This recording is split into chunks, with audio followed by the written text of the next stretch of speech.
10월 16일 성경 읽기 시간입니다. 우리 오늘은 마가복음 5장에서 6장, 마가복음 5장에서 6장에 있는 말씀을 읽겠습니다. 5장.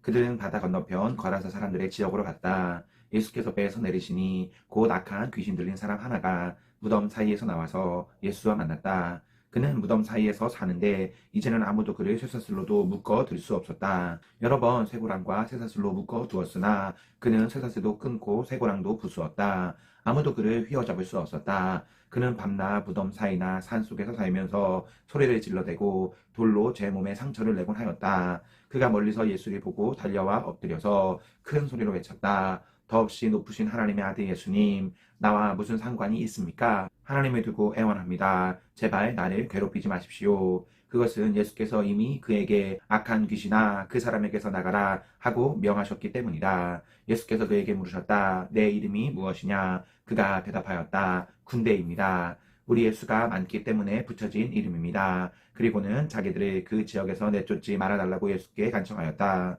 마침 그곳 산기슭에 노아 기르는 큰 돼지떼가 있었다. 귀신들이 예수께 간청하였다. 우리를 돼지들에게로 보내셔서 그것들 속으로 들어가게 해주십시오. 예수께서 허락하시니 악한 귀신들이 나와서 돼지들 속으로 들어갔다. 거의 2,000마리나 되는 돼지떼가 바다 쪽으로 비탈이 내리다가 바다에 빠져 죽었다. 돼지를 치던 사람들이 달아나 읍내와 시골에 이 일을 알렸다. 사람들은 일어난 일이 무엇인지 보러 왔다. 그들은 예수에게 와서 귀신 들린 사람, 곧 군대 귀신에게 사로잡혔던 사람이 옷을 입고 제정신이 들어 앉아있는 것을 보고 두려워하였다.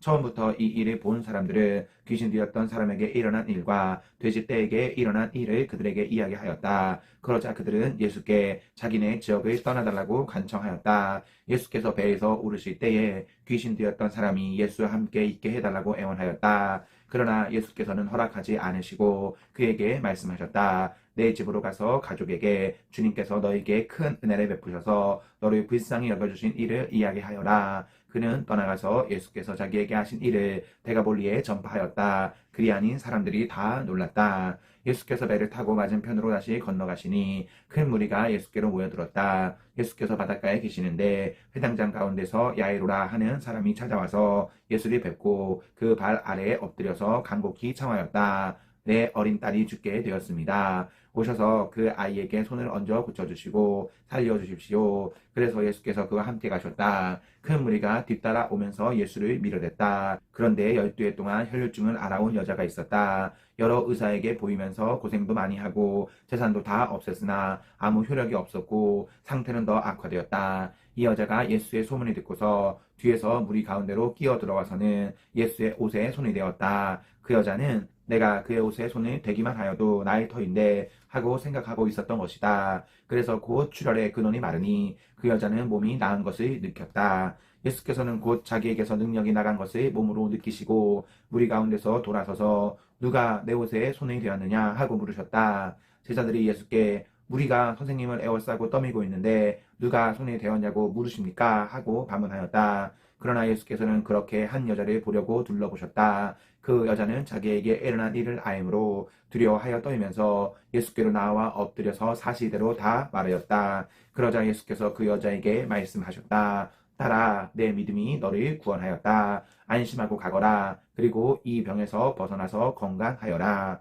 예수께서 말씀을 계속하고 계시는데 회당장의 집에서 사람들이 와서 회당장에게 말하였다. 따님이 죽었습니다. 이제 선생님을 더 괴롭혀서 무엇 하겠습니까? 예수께서 이 말을 곁에서 들으시고서 회당장에게 말씀하셨다. 두려워하지 말고 믿기만 하여라. 그리고 베드로와 야고보와 야고보의 동생 요한 밖에는 아무도 따라오는 것을 허락하지 않으셨다. 그들이 회당장의 집에 이르렀다. 예수께서 사람들이 울며 통곡하며 떠드는 것을 보시고 들어가셔서 그들에게 말씀하셨다. 어찌하여 떠들며 울고 있느냐? 그 아이는 죽은 것이 아니라 자고 있다. 그들은 예수를 비웃었다. 그러나 예수께서는 그들을 다 내보내신 뒤에 아이의 부모와 일행을 데리고 아이가 있는 곳으로 들어가셨다. 그리고 아이의 손을 잡으시고 말씀하셨다. 달리다 굼. 이는 번역하면 소녀야, 내가 내게 말한다. 일어나거라 하는 말이다. 그러자 소녀는 곧 일어나서 걸어다녔다. 소녀의 나이는 12살이었다. 사람들은 크게 놀랐다. 예수께서 이 일을 아무에게도 알리지 말라고 그들에게 엄하게 명하시고 소녀에게 먹을 것을 주라고 말씀하셨다. 6장. 예수께서 거기를 떠나서 고향에 가시니 제자들도 따라갔다. 안식일이 되어서 예수께서 회당에서 가르치기 시작하셨다. 많은 사람이 듣고 놀라서 말하였다. 이 사람이 어디에서 이런 모든 것을 얻었을까? 이 사람에게 있는 지혜는 어떤 것일까? 그가 어떻게 그 손으로 이런 기적들을 일으킬까? 이 사람은 마리아의 아들 목수가 아닌가? 그는 야고보와 요셉과 유다와 시몬의 형이 아닌가? 또 그의 누이들은 모두 우리와 같이 여기에 살고 있지 않은가? 그러면서 그들은 예수를 달갑지 않게 여겼다. 그래서 예수님께서 그들에게 말씀하셨다. 예언자는 자기 고향과 자기 친척과 자기 집 밖에서는 존경을 받지 않는 법이 없다. 예수께서는 다만 몇몇 병자에게 손을 얹어서 고쳐주신 것밖에는 거기에서는 아무 기적도 행하실 수 없었다. 그리고 그들이 믿지 않는 것에 놀라셨다. 그리고 예수께서는 마을을 두루 돌아다니시면서 가르치셨다. 그리고 12제자를 가까이 부르셔서 그들을 둘씩 둘씩 보내시며 그들에게 악한 귀신을 억누르는 권능을 주셨다. 그리고 그들에게 명하시기를 길을 떠날 때에는 지팡이 하나밖에는 아무것도 가지고 가지 말고 빵이나 자루도 지니지 말고 전대에 동전도 넣어 가지 말고 다만 신발은 신되 옷은 두 벌 가지지 말라고 하셨다. 또 그들에게 말씀하셨다. 어디서 어느 집에 들어가든지 그곳에 떠날 때까지 거기에 머물러 있어라. 어느 곳에서든지 너희를 영접하지 않거나 너희의 말을 듣지 않거든 그곳에 떠날 때에 너희의 발에 묻은 먼지를 떨어서 그들을 고발할 증거물로 삼아라. 그들은 나가서 회개하라고 선포하였다. 그들은 많은 귀신을 쫓아내며 수많은 병자에게 기름을 발라서 병을 고쳐주었다. 예수의 이름이 널리 알려지니 헤롯 왕이 그 소문을 들었다. 사람들은 말하기를 세례자 요한이 죽은 사람들 가운데서 살아났다. 그 때문에 그가 이런 놀라운 능력을 발휘하는 것이다 하고 또 더러는 말하기를 그는 엘리야다 하고 또 더러는 옛 예언자들 가운데 한 사람과 같은 예언자다 하였다. 그런데 헤롯이 이 소문을 듣고서 말하기를 내가 목을 벤 그 요한이 살아났구나 하였다. 헤롯은 요한을 잡아오게 하여서 옥에 가둔 일이 있었다. 헤롯이 자기와 형제간인 빌립의 아내 헤로디아 때문에 그렇게 했던 것이다. 헤롯이 그 여자를 아내로 맞았으므로 요한이 헤롯에게 형제의 아내를 차지하는 것은 옳지 않다고 말해왔기 때문이다. 그래서 헤로디아는 요한에게 원한을 품고 요한을 죽이고자 하였으나 뜻을 이루지 못하였다. 그것은 헤롯이 요한을 의롭고 성스러운 사람으로 알고 그를 두려워하며 보호해 주었고 또 그의 말을 들으면 몹시 괴로워하면서도 오히려 달게 들었기 때문이다. 그런데 좋은 기회가 왔다. 헤롯이 자기 생일에 고관들과 천부장들과 갈릴리의 요인들이 청하여 놓고 잔치를 베풀었는데 헤로디아의 딸이 춤을 추어서 헤롯과 그 자리에 앉아있는 사람들을 즐겁게 해주었다.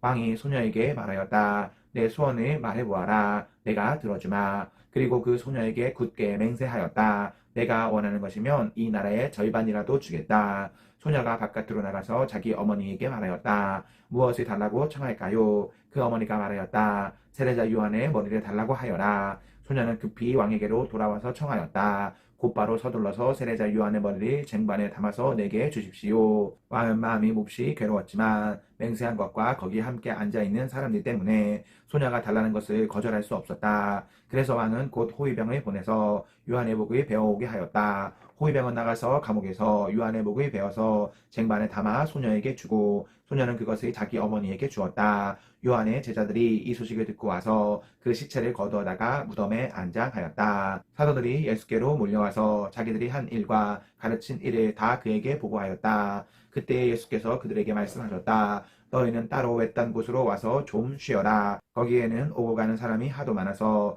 음식을 먹을 겨를조차 없었기 때문이다. 그래서 그들은 배를 타고 따로 외딴 곳으로 떠나갔다. 그런데 많은 사람이 이것을 보고 그들인 줄 알고 여러 마을에서 발걸음을 재촉하여 그곳으로 함께 달려가서 그들보다 먼저 그곳에 이르렀다. 예수께서 배에서 내려서 큰 무리를 보시고 그들이 마치 목자 없는 양과 같으므로 그들을 불쌍히 여기셨다. 그래서 그들에게 여러 가지로 가르치기 시작하셨다. 날이 이미 저물었으므로 제자들이 예수께 다가와서 말하였다. 여기는 빈들이고 날도 이미 저물었습니다. 이 사람들을 해쳐 제각기 먹을 것을 사 먹게 근방에 있는 농가나 마을로 보내시는 것이 좋겠습니다.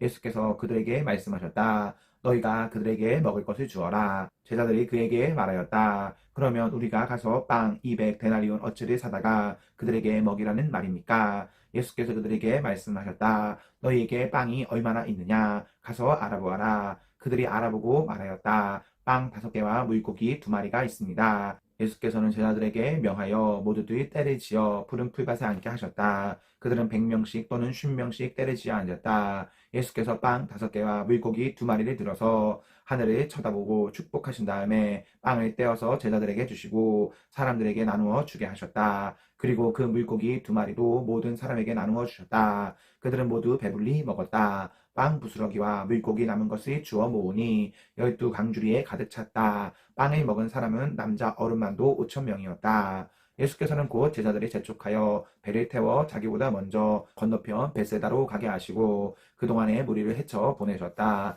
그리고 헤어지신 뒤에 예수께서는 기도하시려고 산에 올라가셨다. 날이 저물었을 때에 제자들이 탄 배는 바다 한가운데 있었고 예수께서는 홀로 무태 계셨다. 그런데 예수께서는 그들이 노를 젓느라고 몹시 애쓰는 것을 보셨다. 바람이 거슬러서 불어왔기 때문이다. 이른 새벽에 예수께서 바다 위를 걸어서 그들에게로 가시다가 그들을 지나쳐 가려고 하셨다. 제자들은 예수께서 바다 위로 걸어오시는 것을 보고 유령으로 생각하고 소리쳤다. 그리 보고 모두 놀랐기 때문이다. 그러나 예수께서 곧 그들에게 말씀하셨다. 안심하여라, 나다, 두려워하지 말아라. 그리고 예수께서 그들이 탄 배에 오르시니 바람이 그쳤다. 그래서 제자들은 몹시 놀랐다. 그들은 빵을 먹이신 기적을 깨닫지 못하고 마음이 무뎌져 있었다. 그들은 바다를 건너가서 게네사렛 땅에 이르러 닻을 내렸다. 그들이 배에서 내리니 사람들이 곧 예수를 알아보고 그 온 지방을 뛰어다니면서 예수가 어디에 계시든지 병자들의 침상에 눕혀서 그곳으로 데리고 오기 시작하였다. 예수께서 마을이든 도시이든 농촌이든 어디에 들어가시든지 사람들이 병자들이 장터거리에 데려다 놓고 예수께서 그 옷수만이라도 손이 되게 해달라고 간청하였다. 그리고 손이 된 사람은 모두 병이 나았다. 아멘, 아멘. 네, 우리 오늘 말씀을 모두 읽었습니다. 우리 오늘 하루도 하나님과 사랑 앞에서 행복하십시오. 성령 충만하십시오. 안녕.